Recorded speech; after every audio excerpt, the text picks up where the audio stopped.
When we say worship, we are not only referring to the part of the Sunday service where we sing.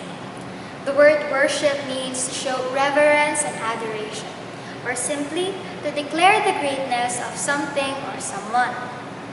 Commands to worship God is repeated all throughout the Bible, and the Bible also mentions ways on how we should worship God. In John 4, verse 23 to 24, it says, "Yet a time is coming, and has now come, when the true worshippers will worship the Father in spirit and in truth, for they are the kind of worshippers the Father seeks. God is spirit, and His worshippers must worship in spirit and in truth." This may sound confusing to some, so let us break it down. First, worshiping in spirit. Worshipping in spirit means connecting to God in a non-physical level. Worship should be intimate, personal, and heartfelt. It is not something that should be hindered by external forces, because actually, worship can be done anywhere and at any time. Worship is equally possible in a prison or in a church building. Just take a look at Paul and Silas in Acts 16, verse 24 to 25. Moving on, the second half, which is worshiping in truth, means that we can only truly worship if our hearts, our motives are true. If we are sincere and are doing it only for the Lord and not for anything else. The Bible tells us many ways on how we can worship God. We can worship Him through music, through singing, dancing, and many more. Worship is not confined to one definite act. We are all different people, and we all have personal relationships with God.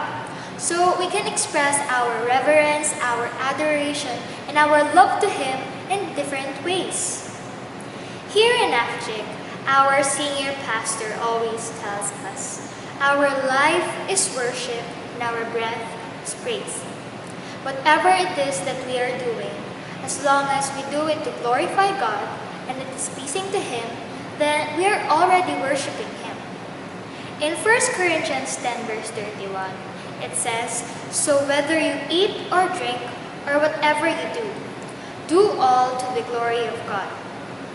I've also read in an article that said that worship is simply the expression of a heart that is filled with gratitude and awe at the splendor of God. When our hearts are in a position to worship, everything we do becomes worship. Not only our singing and dancing. And you worship God for so many reasons. Today, I will be listing 3. So the first reason and why we worship God is because, number 1, the Lord is worthy of our worship. He created the universe. He created the heavens. And He created life. He saved us from our sins. He conquered death. And He even loved us, though we are imperfect. He, on the other hand, is perfect.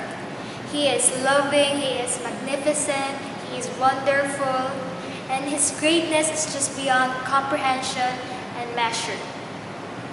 And because of His greatness and His acts of power, the Bible commands us to worship Him. This is the second reason why we worship. It says in 1 Chronicles 16, verse 29, "Ascribe to the Lord the glory due His name. Bring an offering and come before Him. Worship the Lord in the splendor of His holiness."